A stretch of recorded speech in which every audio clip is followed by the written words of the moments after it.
Hello दोस्तों, आप सभी का स्वागत है मेरे यूट्यूब चैनल में। और जैसा कि मैंने आप सभी को कहा था कि मैं जो है अपनी जो भर्ती आई है समूह ग्रुप 2 की और उपसमूह ग्रुप 4 की, तो मैं उसका जो है योग्यता के अनुसार जो भी पोस्ट कोड होगा वो आपको मैं आज बताने वाला हूं, जिससे आप बहुत इजीली जो है अपना फॉर्म भर पाएंगे। एक्चुअली हो ये रहा है दोस्तों कि बहुत सारी इसमें पोस्ट हैं, ठीक है, अलग अलग टाइप की। जैसे अपना सिर्फ ग्रेजुएशन वाली हैं, ठीक है, फिर कुछ ग्रेजुएशन के साथ कंप्यूटर वाली हैं, ठीक है, कुछ ग्रेजुएशन के साथ सीपीसीटी या स्टेनो वाली हैं, कुछ बीकॉम की हैं, और कुछ स्पेसिफिक हैं जो कि एग्रीकल्चर या फिर स्टेटिस्टिक, लाइब्रेरी, लॉ या फिर स्पोर्ट्स या फिर किसी स्पेशल डिप्लोमा के बेसिस पर है। तो बच्चों को बहुत ज़्यादा प्रॉब्लम जा रही है कि हम एक्चुअल में कौन सा फॉर्म भरें, ठीक है, या फिर हम किस फॉर्म के लिए एलिजिबल हैं। तो मैं इसमें आज बहुत ईजिली आपको क्लियर कर दूंगा, आपको ये बता दूंगा कि आपको कौन सी पोस्ट फिल करनी चाहिए अकॉर्डिंग टू यूर एलिजिबिलिटी, ठीक है। चलो आगे बढ़ते हैं। तो सबसे पहले मैं बात करूं केवल स्नातक की, ठीक है दोस्तों।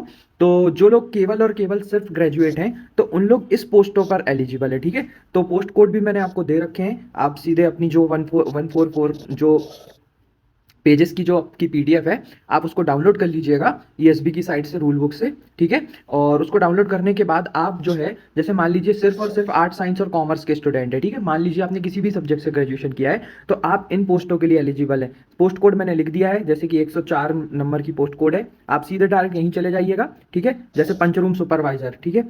और इसमें मैंने पोस्टें भी लिख दी हैं, कितनी कितनी पोस्ट है, तो आप एक बार अपने कैटेगरी के हिसाब से चेक कर लीजिएगा कि उसमें सीट अवेलेबल है कि नहीं। बाकी जो अनरिजर्व की सीट होती हैं वो हर किसी के लिए अवेलेबल होती हैं, अगर आप किसी और कैटेगरी के भी हैं तो आप उसको फिल कर सकते हैं। वहीं मैं अगर बात करूं सहायक संपरीक्षक की पोस्टें 44 हैं, ठीक है, आप इसमें और इसमें भी देख लीजिएगा। मंडल संयोजक की भर्तियां जिसका पोस्ट कोड 111 है, ठीक है। वही अगर मैं बात करूं सहायक कनिष्ठ ग्रामोद्योग विस्तार अधिकारी, तो ये भी जो है आप अगर ग्रेजुएट हैं तो आप ये फॉर्म फिल कर सकते हैं, ठीक है, ये पोस्ट कोड है। उसके बाद सहायक आयुक्त की, जो कि स्पेशली सतना और कटनी के सहायक आयुक्त हैं, 5400 ग्रेड पे की नौकरी है दोस्तों। ये मतलब इसकी मेरे हिसाब से इस पीडीएफ में सबसे बड़ी जो जॉब है वो यही है, 5400 ग्रेड पे की जॉब है, गैजेटेड पोस्ट है, ठीक है। एक बार इसको और देख लीजिएगा, 121 और 193। ओके, नेक्स्ट मैं बात करूं तो शिष्टाचार कल्याण निरीक्षक और कनिष्ठ विपणन, तो इनका भी पोस्ट कोड 124, 149 और 169 है, ठीक है। अगर आपके पास में सिर्फ ग्रेजुएशन की डिग्री है तो आप इस पोस्ट कोड को फिल कर सकते हैं, प्रेफरेंस को, ठीक है। और अब मैं आगे बात करूं आपको, सॉरी दोस्तों स्क्रीन में क्लीन कर दूं, ठीक है। नेक्स्ट अगर मैं बात करूं तो वही अगर आपके पास ग्रेजुएशन है प्लस अगर आपने डीसीए या पीजीडीसीए कर रखा है, जो कि एक वर्षीय कंप्यूटर डिप्लोमा होता है, जैसे diploma in computer application and post graduation diploma in computer application, ठीक है। तो अगर मैं बात करूं तो इसमें जो अगर आप एलिजिबल होंगे वो इस चीज के लिए होंगे, ये आपका पोस्ट कोड लिखा हुआ है 097, 100 और 101। इसमें खंड पंचायत पंचायत समन्वय अधिकारी, ठीक है। और वही मैं बात करूं ये विभाग होगा पंचायत राज संरचना, और बहुत सारी पोस्ट है दोस्तों इसमें, 370 के अराउंड पोस्ट है। और मैंने एक चीज नोटिस की दोस्तों कि इसमें एससी की एक भी सीट नहीं है, पता नहीं है क्या चल रहा है, लेकिन एससी की एक भी सीट नहीं है दोस्तों इसमें, ठीक है। वही अगर मैं बात करूं 109 पोस्ट कोड आमीन की है, जल संसाधन विभाग की नौकरी है, इसमें भी आपको एक साल का डिप्लोमा होगा तो आपको हो जाएगा। तो ये सारी पोस्टें जैसे आप देख लीजिए एक बार, 170, 173, 178, ठीक है। वितरक लिपिक की जो पोस्ट है उज्जैन, जबलपुर और बुंदेलखंड, ठीक है। वही मैं बात करूं कनिष्ठ सहायक से डेटा एंट्री ऑपरेटर, उसका भी मैंने पोस्ट कोड लिख दिया है। सहायक कनिष्ठ सहायक 210, 211, 212, ये इसका पोस्ट कोड देख लीजिए। सहायक ग्रेड 3 कम कंप्यूटर ऑपरेटर 228, 229, 236, ठीक है। तो अगर आपके पास में ग्रेजुएशन है और प्लस आपके पास पीजीडीसी और डीसी है तो आप इन सभी पोस्टों को फिल कर सकते हैं, ठीक है। तो आपके लिए जैसे मान लीजिए आप ग्रेजुएट प्लस पीजीडीसी हैं तो आप ये भी भर सकते हैं और ये भी भर सकते हैं, तो आपके लिए बहुत बढ़िया रहेगा, ठीक है। वही अगर मैं नेक्स्ट बात करूं जिन लोगों के पास में ग्रेजुएशन प्लस सीपीसीटी है और टाइपिंग है और स्टेनोग्राफी है, ठीक है, तो सीपीसीटी वालों के लिए जैसे 01 से लेके 96 तक जो पटवारी की भर्ती आई है, जो कि सिर्फ और सिर्फ पीडब्ल्यूडी वाले कैंडिडेट्स के लिए है, ठीक है। मतलब जो डिसेबिलिटी वाले हैं सिर्फ उन्हीं लोगों के लिए आया है, ठीक है। तो उनका तो आप सभी को पता है सेम टू सेम पटवारी जैसा होगा, जैसे ग्रेजुएशन बस अनिवार्य होगा, प्लस सीपीटी जो है वो आपको बाद में भी करने का वो मौका देते हैं 3 साल के अंदर, ठीक है। वही अगर मैं बात करूं 098 पोस्ट कोड और 99 डेटा एंट्री ऑपरेटर, ठीक है, ये संविदा के लिए और ब्लैक बैकलॉग के लिए है, ठीक है।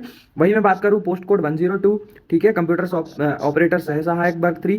वही मैं बात करूं post code 110 data entry operator, 171, 174, 177 सहायक ग्रेड 3। और वही अगर मैं पोस्ट कोड बात करूं 165, 209, 213, 214, 215, 21 और 225, सॉरी, ठीक है, ये स्टेनो टाइपिस्ट, स्टेनोग्राफर और टाइपिस्ट, तो इसके लिए अगर आपके पास स्टेनोग्राफी है, ठीक है, या नहीं तो फिर सीपीसीटी है, ठीक है।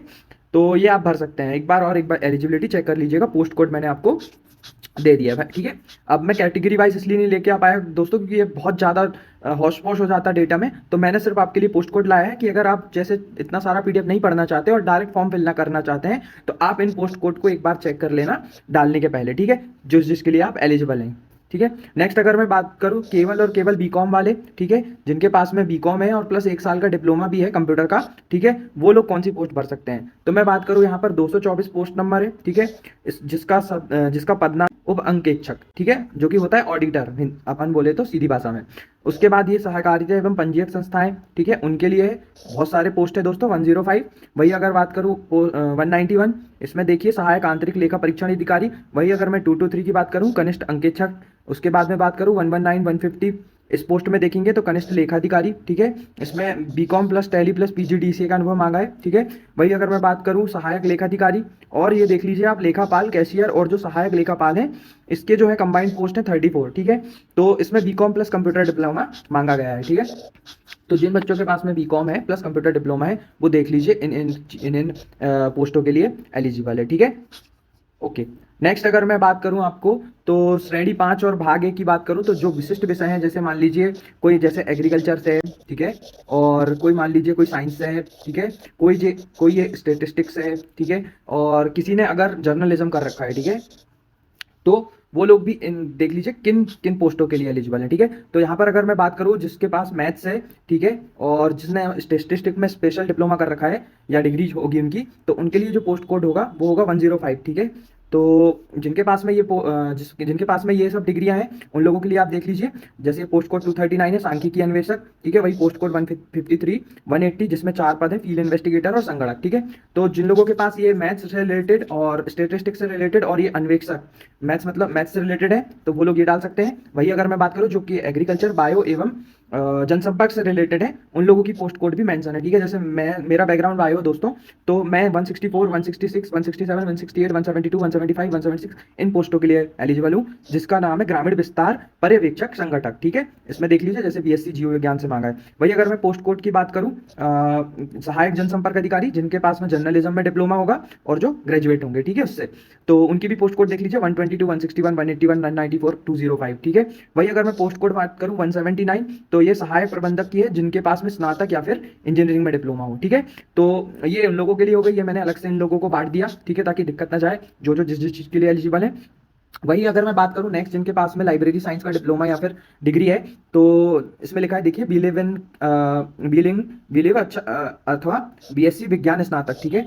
तो पुस्तकालय विज्ञान का डिप्लोमा होना चाहिए, सर्टिफिकेट होना चाहिए। तो उनके भी 35 कुछ पद हैं, ठीक है, उनके भी पोस्ट कोड आप इसमें देख सकते हैं, 129 से लेके 129 से लेके 158 तक, उसके बाद 182 95 217 219 230 231 233 234 और 240, ये पोस्ट कोड आप एक बार चेक कर लीजिएगा। वही अगर जिसके पास लॉ की डिग्री है, ठीक है, जिनके पास लॉ की डिग्री है, तो विधि वाले जो लॉ से रिलेटेड है, विधि से जो स्नातक है, उन लोगों के लिए 3 पोस्ट है, पोस्ट कोड मैंने मेंशन कर दिया है। वही अगर कोई राजस्व निरीक्षक है, राजस्व निरीक्षक के लिए बनना चाहता है, तो उसके लिए ये है पोस्ट कोड, ठीक है, इनको भी लॉ की डिग्री प्लस एलएसजीडी का डिप्लोमा होना चाहिए। वही अगर कोई नगर निवेशक के पद पर जाना चाहता है, तो उनका पोस्ट कोड भी आपको एक बार देख लीजिएगा। वही अगर देखा जाए तो ये फायर से भी रिलेटेड जो जॉब्स आती हैं, ठीक है, और जो हमारे खेल से रिलेटेड और जो एमएसडब्ल्यू से रिलेटेड है, ठीक है, मास्टर्स इन सोशल वर्क, तो फायर के लिए अगर आप देखेंगे तो ये पोस्ट कोड है 163 और 190। वही अगर किसी ने बैचलर्स इन फिजिकल एजुकेशन कर रखा है, तो उसके लिए पोस्ट है 196, और अगर किसी ने मास्टर्स कर रखा है सोशल वर्क से, तो उसके लिए ये पोस्ट है 132 और 154, ठीक है। अब ये मैंने आपको सारा कुछ बता दिया है, आप फटाफट इसको एक बार चेक कर लीजिएगा पीडीएफ में फॉर्म भरने से पहले, ठीक है। बाकी और सब डेटा क्लियर है। और बता दूं मैं आपको परीक्षा समय, जैसे अभी आज 5 तारीख हो गई है गाइस, ठीक है, तो 4 तारीख से कल से इसके फॉर्म डलने स्टार्ट हो गए, 18 तारीख तक इसके फॉर्म डलेंगे, ठीक है। 23 अगस्त तक इसकी संशोधन की अंतिम तिथि है, और 22 सितंबर तक जो है इसकी पेपर स्टार्ट होने के हैं, ठीक है। तो 2 पाली में इसका एग्जाम होगा, ये सब तो आपको पता है अकॉर्डिंग टू नोटिफिकेशन, ठीक है। और फॉर्म भरते समय विशेषकर ध्यान रखना कि आपका जो रोजगार पंजीयन है वो एक्टिव हो, ठीक है, नहीं तो बहुत दिक्कत जाती है। छोटी सी सड़ी सी चीज है दोस्तों, लेकिन बहुत ज्यादा इंपैक्ट करती है जब डीबी होता है और जब सिलेक्शन का टाइम आता है, ठीक है। पोस्ट प्रेफरेंस बहुत ध्यान से चुनिएगा। एक बार और अच्छे से आप अपने पीडीएफ को देख लीजिएगा। मूल्यवासी पत्र बिल्कुल लगाना जरूरी है, और आयु की गणना एक बार और चेक कर लीजिएगा कि आप एलिजिबल हैं कि नहीं, ठीक है। चलिए आज के लिए इतना ही। तो आप सबको जैसे कि पता है मेरे पेज का नाम है फॉरेस्ट वाला, तो आप इसको सब्सक्राइब कर लीजिएगा, ताकि मैं इसी की तरह और अच्छी अच्छी आपके लिए इन्फॉर्मेशन ला सकूँ। चलिए दोस्तों, थैंक यू सो मच, आज के लिए इतना ही।